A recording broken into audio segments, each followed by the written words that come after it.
신앙생활이 힘든 이유는 우리가 신앙의 대상을 눈으로 볼 수 없고 또 만질 수도 없고 과학적으로 증명할 수 없기에 자꾸 의심이 생긴다는 겁니다. 그런데 야고보 기자는 우리의 신앙생활을 이론적인 것에서부터 실제적인 것으로 방향을 바꾸어 주고 있습니다. 또 행동으로 나타낼 수 있는 것으로 가르쳐 주고 있습니다. 그러면서 우리의 신앙이 갓난아이 같은 신앙에 머물러 있지 말고 성숙한 신앙이 되라고 하고 있습니다. 특별히 성숙한 신앙인의 모습 중에 오늘은 인내를 말하고 있습니다. 인내.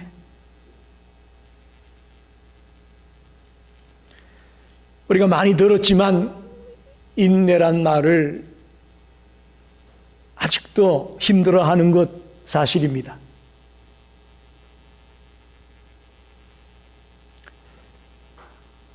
야고보서 1장 1절에 보니까 야고보가 이렇게 처음에 말했죠.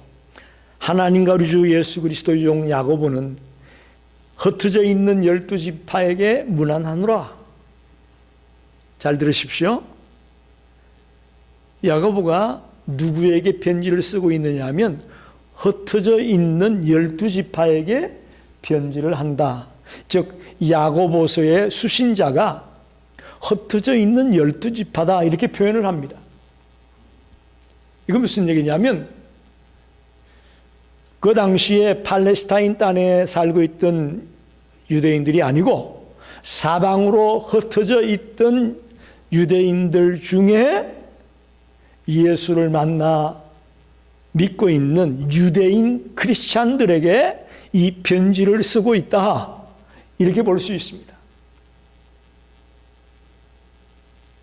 스데반 집사 이후에 엄청난 박해와 핍박 때문에 사방으로 크리스찬이 흩어지지 않았습니까? 그러니까 뿔뿔이 흩어져 있는 유대인 크리스찬들아, 이 말을 들어라. 그런 얘기입니다. 그들은 특별히 박해와 고난과 핍박 가운데 생활하고 있었습니다. 왜 박해와 고난 가운데 있었느냐? 종교적인 이유 때문이고 신앙 때문이었습니다. 그 당시에 기승을 부린 건 황제 숭배 사상, 로마 황제를 믿지 않으면 엄청난 핍박과 박해가 가해졌던 걸 우리가 알고 있습니다. 또 유대 율법주의자들 때문에, 소위 말하는 유대 율법주의에 빠져 있는 그들 때문에 신실하게 예수 믿는 자들이 어려움을 당했습니다. 또 당시에 노스티시즘, 영지주의라고 하는 이단 세력 때문에 또 많은 어려움들이 신앙인에게 있었습니다. 이런 고난을 당할 때에 우리가 피할 수 있는 것, 이겨낼 수 있는 방법은 뭐냐? 야고보 기자는 인내라고 말합니다. 저와 여러분도 마찬가지입니다. 21세기에 신앙을 지키고 믿음으로 달려간다고 하는 것 어떻게 가능하냐? 인내가 필요합니다. 인내라는 우리 신앙인의 덕목이 있을 때에 우리가 변치 아니하고 끝까지 믿음으로 달려갈 수 있다고 믿습니다. 그래서 야고보는 인내의 중요성을 매우 강조하고 있습니다. 특별히 야고보는 우리가 인내할 이유를 3가지 말하고 있습니다. 왜 인내해야 되느냐? 첫째는 주의 강림이 가깝기 때문이다. 주님의 재림할 날이 가깝기 때문에 우리 인내해야 된다. 또 우리의 믿음의 선배들이 인내하며 신앙을 지켜왔기 때문에 믿음의 선배들을 바라보고 너희들도 인내해라. 그리고 끝까지 인내하고 달려가면 하나님의 축복이 있기 때문에 우리 인내해야 된다. 할렐루야. 이 3가지를 분명하게 말씀합니다. 주의 강림이 가깝고 우리 믿음의 선배들이 그 길을 갔고 또 끝까지 인내했던 하나님의 사람들이 축복을 누렸으니 너희도 인내하라고 말하고 있습니다. 여러분, 인내는 소망이 없으면 불가능합니다. 믿습니까? 예, 소망이 있기 때문에 인내하는 거잖아요. 힘들고 어렵지만 내일은 나아질 거야, 1년 뒤에는 나아질 거야, 뭔가 소망이 있으니까 참고 견디면서 우리가 나가는 거 아니겠습니까? 야고보도 그걸 말합니다. 우리의 인내는 소망이 있기 때문에, 어떤 소망이냐? 주의 재림이라는 소망이 있다는 거예요. 주님이 곧 다시 오실 터이니 그걸 소망하며 인내할 수 있다라고 말하는 거죠. 근데 오늘날 우리는 그리스도의 재림에 대한 생각이 많이 약해졌습니다. 왜 그러냐? 가짜 종말론 때문에, 가짜 메시아 때문에. 오늘 주님이 다시 오실 것이다, 이 땅이 마지막이 있다라는 이런 생각들이 점점 약화되고 있는 이유는 가짜 때문입니다. 여러분, 가짜가 왜 있는 거예요? 한번 물어봅시다. 진짜가 있기 때문에 가짜가 있는 거예요. 그렇죠? 우리가 가짜를 또 그걸 닮아가지고 가짜를 꾸미는 사람은 없어요. 진짜가 있기 때문에 거기에 비스무리한 가짜를 꾸며내는 거 아니겠어요? 여러분, 이걸 분명히 아셔야 됩니다. 주님의 재림이 마지막이 있다는 것은 진짜이기 때문에 가짜들이 그냥 엄청나게 많아지는 겁니다. 그리스도의 재림은 우리의 소망이고 우리의 복임을 믿으시기 바랍니다. 그래서 우리 인내할 수 있습니다. 이 좋은 날 여기 앉아 있다고 하는 거, 이거 쉬운 일이 아니에요. 여러분, 남들처럼 밖에 나가서 신나게 엔조이하고 즐기고 싶은 마음이 있죠.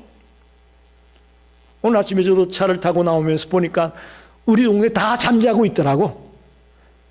8시 반에 제가 집에서 나왔는데 동네 다 잠자는 것 같아. 우리 집만 흔히 불이 켜지고 그라지 문이 열리고 지금 얼마든지 세상에 즐길 게 많습니다. 근데 우리가 여기 왜 이렇게 나와 앉아 있습니까? 주의 재림이 확실하고 우리의 소망이고 주님이 예비하고 있는 축복이 우리에게 있다는 것을 믿기 때문에 인내하며 달려갈 수 있다고 저는 믿습니다. 성경은 우리가 예수 믿기 때문에 고난이 면제된다, 너희들에게 이제 고통이 없다라고 말하지 않습니다. 예수 믿지만 고난이 있다고 말합니다. 예수님은 특별히 우리가 환난이 있다고 말합니다. 환난이 면제되었다고 말하지 않습니다. 그런데 우리에게 주는 것은 환난 가운데서도 이기게 해주겠다고 말씀합니다. 할렐루야. 이게 우리가 다른 거예요. 난 그리스도인과 우리와의 차이는 똑같이 환난이 있지만 우리는 믿음으로 환난을 이길 수 있다는 거예요. 요한복음 16장 33절 말씀 우리 한번 같이 읽어봅시다. 이것을 너희에게 이르는 것은 너희로 내 안에서 평안을 누리게 하려 함이라. 세상에서는 너희가 환난을 당하나 담대하라. 내가 세상을 이기었노라. 할렐루야. 세상에서는 너희가 환난을 당하나 담대하라. 내가 세상을 이겼다. 그러니 너희도 이길 수 있다라고 말씀하는 거죠. 오늘 야고보는 세 부류의 인내를 가르쳐주고 있습니다. 농부, 또 선지자들, 욥, 이 세 부류의 인내를 통해서 우리에게 가르침을 주고 있습니다. 첫째는 농부의 인내를 생각해 보려고 합니다. 7절 말씀, 그러므로 형제들아 주께서 강림하시기까지 길이 참으라. 보라, 농부가 땅에서 나는 귀한 열매를 바라고 길이 참아 이른 비와 늦은 비를 기다리나니, 이렇게 말합니다. 여러분, 훌륭한 농부가 되기 위해 제일 중요한 조건이 뭔지 아십니까? 인내심입니다. 속전속결을 원하는 사람은 농부가 될 수 없습니다. 특히 우리 코리안들 빨리빨리가 유명한데 이 빨리빨리의 사람들은 농사 짓기가 쉽지 않습니다. 열매는 하룻밤 사이에 열리는 게 아닙니다. 엄청난 땀과 수고와 노력을 기울여야 마지막에 가서 열매를 거두게 된다는 것을 우리는 알고 있습니다. 저희 집 옆에 텃밭을 하나 꾸몄어요. 그래서 지난 4월 30일 날 상추, 고추, 깻잎 이 세 가지 모종을 사다가 심었어요. 4월 30일 날. 이제 5월 가고 6월이 갔는데 상추도 자라지도 않고 고추는 하나도 열리지도 않고 깻잎은 왜 이렇게 키가 작은지 뭐 도저히 따먹을 게 없어. 2달이나 지났는데. 그래서 집사람하고 우리가 모종을 잘못 샀나 보다. 확 빼뿌리고 새로 심을까? 그런 얘기를 나눴어요. 그런데 7월 초가 되니까 자고 남은 자라고 고추가 후루룩 열리고 상추가 막 풍성하게 맺히기 시작했습니다. 그래서 고기를 사다가 얼마나 맛있게 구워 먹었는지 그냥 무궁에 고추와 상추와 깻잎을 가지고 맛있게 먹었던 기억이 납니다. 자칫했으면 다 뽑아버릴 뻔했어요. 그렇게 정성은 물도 주고 그렇게 열심히 최선을 다했는데 자라질 않으니까 다 뽑아버리자. 저는 이번에도 알았습니다. 농사에는 인내가 필요하다는 것을 뼈저리게 느꼈습니다. 팔레스타인 지역에는 이른 비와 늦은 비가 있다고 오늘 말하잖아요. 이른 비는 10월 하순과 11월 상순에 주로 내리는 비를 이른 비라고 말합니다. 그건 땅을 촉촉하게 해서 부드럽게 만들어주는 역할을 한다고 해요. 늦은 비는 3월 달과 4월 달에 내리는 비를 말하는데 이건 곡식을 자라게 하는 그런 역할을 이 늦은 비가 해주고 있습니다. 즉, 이 두 가지 비가 있어야만 열매를 맺을 수 있다고 하는 거예요. 그래서 이 팔레스타인 지역의 농부들은 이 이른 비와 늦은 비를 기다리면서 인내하는 거예요. 여러분, 왜 인내할까요? 한번 물어봅시다. 왜 이 농부들이 인내할까요? 성경에 있잖아요. 귀한 열매를 바라고, 귀한 열매를 바라고. 힘들고 어려워도 그렇게 땀 흘리며 애쓰고 수고하는 이유는 마지막에 가서 열매를 얻으려고. 할렐루야. 그래서 인내하는 거예요. 그 열매는 충분히 기다릴 만한 가치가 있다고 봅니다. 성경은 우리 그리스도인을 일컬어서 영적인 농부라고 표현하기도 합니다. 영적인 농부다. 흙은 뭐냐? 우리의 마음을 말합니다. 씨는 뭐냐? 하나님의 말씀을 의미합니다. 열매는 뭐냐? 우리의 인격을 의미한다고 볼 수 있습니다. 그런 의미에서 우리는 다 영적인 농부입니다. 우리의 마음에 하나님의 말씀의 씨앗이 떨어져서 우리가 주님을 닮아가는 거룩한 인격의 사람으로 나아가게 되는 모습, 이게 바로 영적인 농부와 같다는 것을 기억하십시오. 갈라디아서 5장 22절 23절에 보면 성령의 9가지 열매가 있습니다. 사랑과 희락과 화평과 오래 참음과 자비와 양성과 충성과 온유와 절제라는 이 9가지의 열매, 이 완벽한 인격의 모습을 보여주고 있는 분은 예수 그리스도죠. 그래서 우리도 예수 그리스도를 닮아서 이런 인격체로 열매 맺게 되기를 바랍니다. 그런데요, 제가 경험한 바에 의하면 예수 믿는다고 그 즉시 이런 인격체가 되지 않더라고요. 여러분 어떻게 생각합니까? 예수 만나서 정말 은혜 받고 정말 내가 이제 변화된 것 같다, 새로워진 것 같다고 생각을 했는데 그런 인격체의 열매가 맺어지는 것은 단번에 안 되더라고요. 물론 특별한 경우에 한순간에 180도로 달라지는 그런 사람들도 있을 수 있습니다. 그러나 저의 경험에 의하면 그렇지가 않아요. 인내가 필요합니다. 하나님 또 넘어졌습니다. 또 내일도 하나님 또 실수했어요.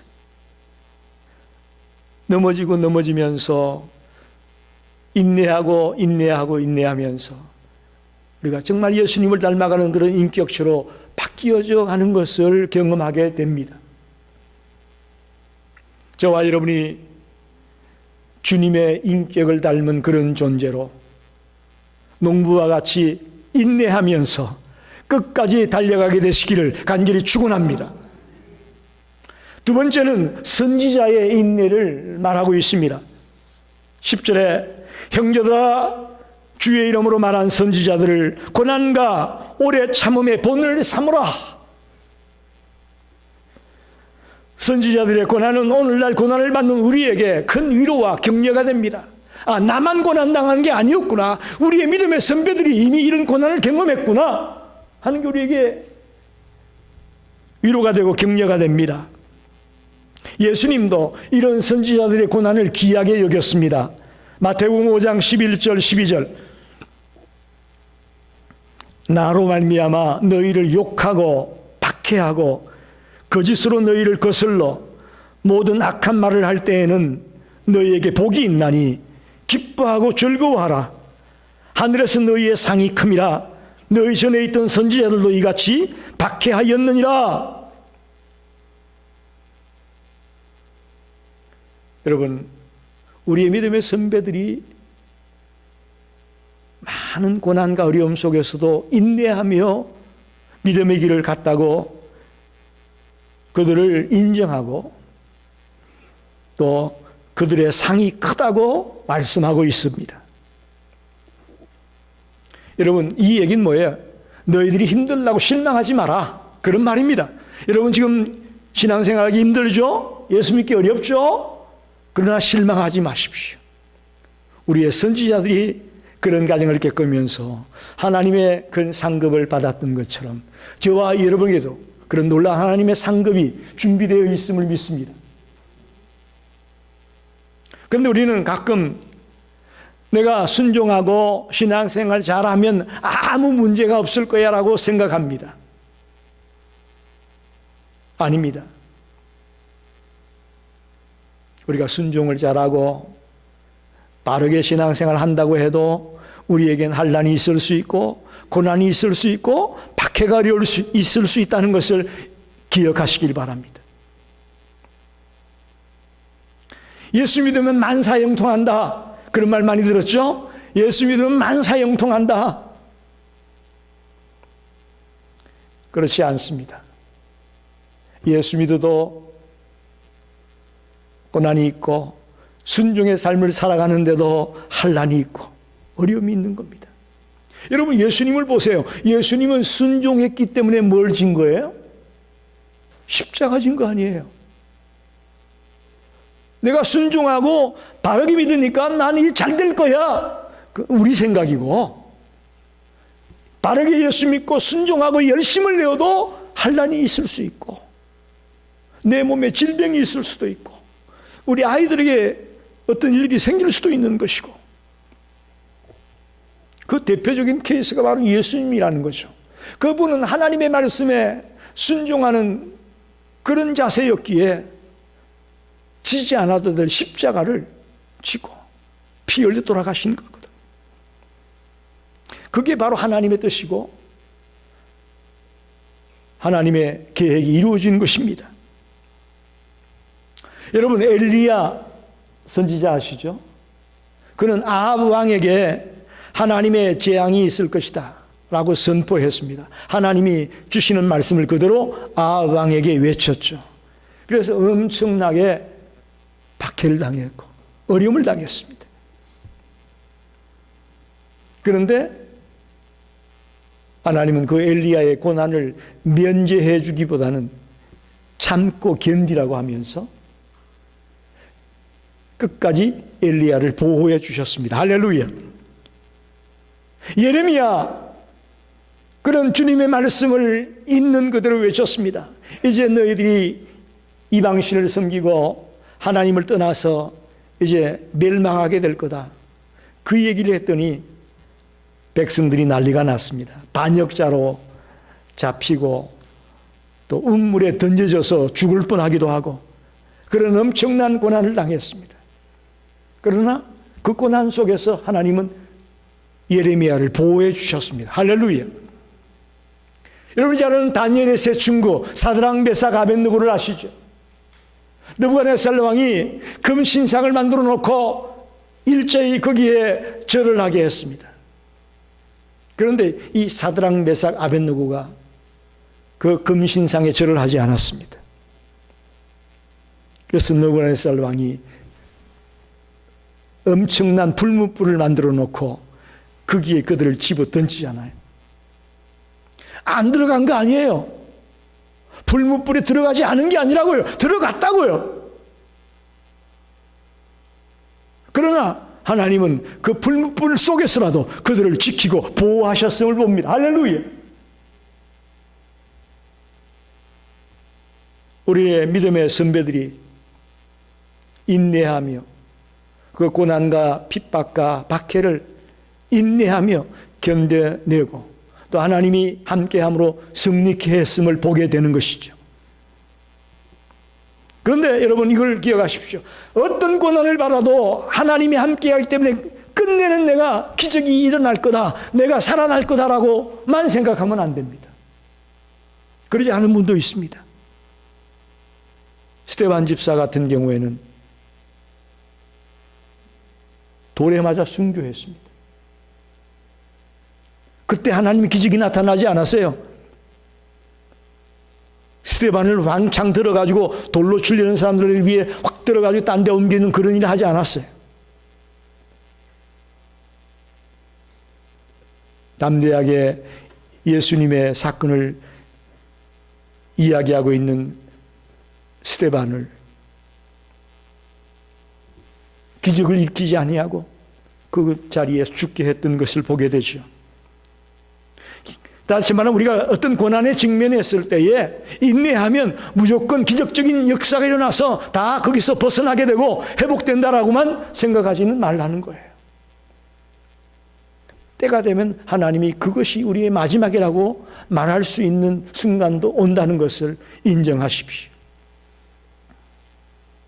아무쪼록 선지자들이 어떤 고난 속에서도 인내하며 달려나갈 때 하나님이 그들을 보호하고 그들과 함께 했던 것을 믿으시고 우리도 끝까지 인내하면서 달려나가게 되기를 축원합니다. 마지막으로 욥의 인내입니다. 11절을 보게 되면 보라 인내하는 자를 우리가 복되다 하나니 너희가 욥의 인내를 들었고 주께서 주신 결말을 보았거니와 주는 가장자비하시고 긍휼히 여기시는 이시니라. 욥의 인내를 말하고 있습니다. 우리가 고난을 얘기할 때에 늘 욥을 얘기하죠. 그래서 야고보도 이 욥의 인내를 말하고 있는 겁니다. 특히 욥기 1장에서 3장을 보게 되면 욥이 갑자기 한란을 당하게 됩니다. 갑자기 모든 재산을 다 잃어버리고 갑자기 모든 자녀들을 다 떠나보내고 심지어는 자기 몸에 병까지 걸리게 되는 엄청난 비극을 만나는 것을 보게 됩니다. 여러분, 만약에 내가 욥과 같은 일들이 벌어지면 우리 어떻게 할까요? 한번 생각해 보십시오. 입장을 바꿔놓고 생각해 보시라고.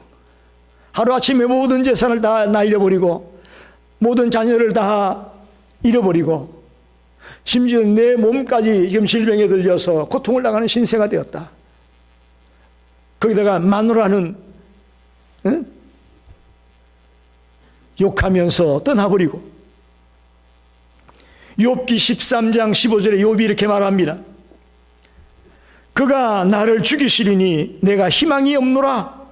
그러나 그의 앞에서 내 행위를 아리리라. 그런 말이 나옵니다.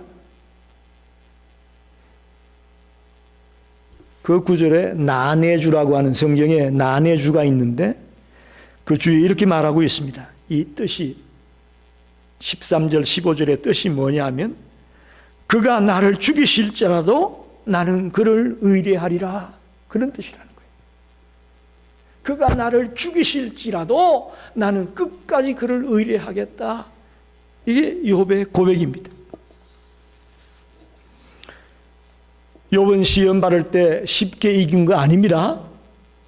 욥도 처음에 많이 흔들렸습니다. 특별히 그의 세 친구와 주고받는 그 대화 가운데 보게 되면 욥도 많이 흔들리고 있습니다. 그걸 보면서 우리가 위로가 되는 거예요. 아, 위대한 믿음의 선배였던 욥도 고난 속에서 이렇게 흔들렸구나. 나도 이렇게 흔들리는 게 당연한 것이구나. 하고 위로가 됩니다. 하지만 욥은 끝까지 믿음을 붙들고 승리하게 되고 하나님이 예비한 축복을 누리게 됨을 믿습니다. 우리도 마찬가지입니다. 시련과 환난을 당했을 때에 욥과 같이 끝까지 믿음으로 달려나가서 하나님이 예비한 복을 누릴 수 있게 되기를 축원합니다. 여러분, 그런데 도대체 의인이 욥과 같은 의인이 없다고 하지 않았습니까? 이 의인이 왜 고통을 받을까요? 여러분 한번 생각해 보셨나요? 세상 사람들은 우리가 고난받을 때에 내 죄 때문이라고 얘기하고 또 어떤 사람은 간혹 내 조상 탓이라고 말하는 사람도 있고, 그런데 욥의 경우를 보게 되면 의인도 고난을 받을 수 있다는 거예요. 여러분 이거 굉장히 귀한 진리입니다. 정말 죄도 안 짓고 남도 괴롭히지도 않고 남을 도와주고 바르게 살고 의롭게 사는데도 고난이 있을 수 있다라는 거예요. 여러분이 신앙생활 하면서 왜 나에게 이런 고통이 올까? 나처럼 열심히 교회도 섬기고 충성하고 은신하고 최선을 다했는데 왜 나에게 이런 환난이 올까라고 생각하셨다면 욥을 생각하십시오. 정말 의인에게도 고통이 올 수 있고 환난이 올 수 있구나라는 걸 깨닫게 되기를 바랍니다. 하나님은 욥에게 이 가정을 통해서 뭘 깨닫게 했습니까? 살아계신 하나님을 만나게 했습니다. 할렐루야. 하나님을 눈으로 목도하게 했습니다. 이보다 더 큰 게 어디 있습니까? 하나님을 바로 알고 또 끝내는 갑절의 축복을 그가 받지 않아요? 그죠? 잃어버린 재산 갑절을 받게 되고 똑같은 숫자의 자녀를 얻게 되고, 하나님 나라에 간 자녀도 자녀니까 자녀는 갑절을 안 줬어요. 똑같은 숫자를 줬어요.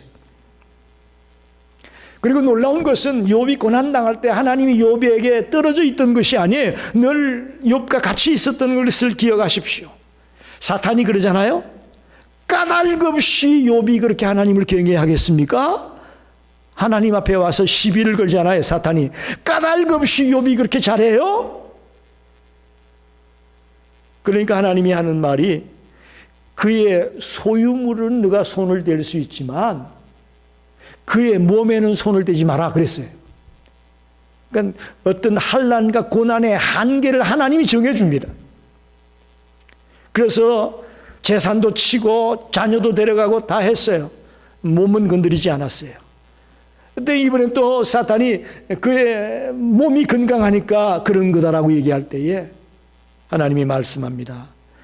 내가 그를 내 손에 맡기는데 그의 생명은 건드리지 마라. 그렇게 말하는 거예요. 많은 성사학자들이 욥이 앓았던 그 피부의 병이 피부암이었을 것으로 보고 있습니다. 피부암. 그래서 고름이 나고 기아장으로 벅벅 긁고 있고, 그런 피부암이라는 끔찍한 질병에 걸렸을지라도 그의 생명은 건드리지 마라. 여러분, 내가 고난받을 때 하나님이 나에게 떠나 있다고 생각하지 마세요. 우리의 고난 당하는 모습을 하나님 보고 있고 하나님이 한계를 정하고 있음을 믿으시기 바랍니다. 할렐루야. 놀라운 축복입니다.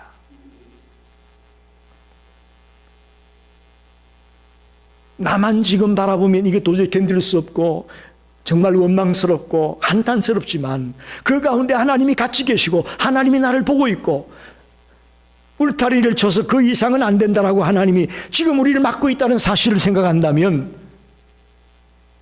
우리는 감사하고 희망이 있습니다. 욥기 23장 10절에 욥이 자신의 고난을 이렇게 말합니다. 그러나 내가 가는 길은 그가 아시나니 그가 나를 단련하신 후에는 내가 순금같이 되어 나오리라. 할렐루야. 나를 단련한 후에 순금 같은 믿음의 사람이 되어 나오겠다는 얘기입니다.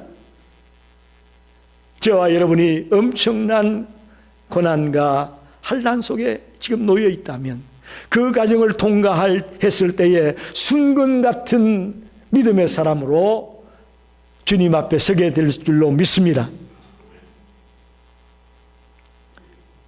욥은 그 고난 이후에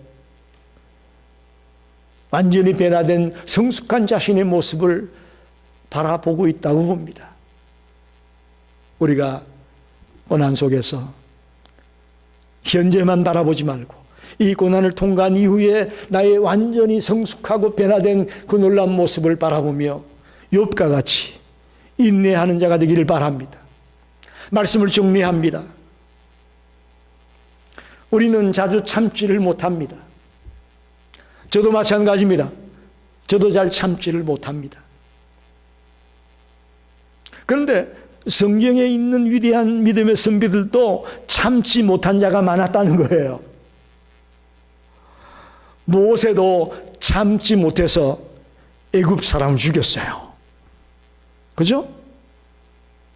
아브라함도 참지를 못해서 그의 아내 사라가 하갈과 동침해서 아이를 낳으라는 그 말에 넘어가서 이스마엘을 낳게 되죠.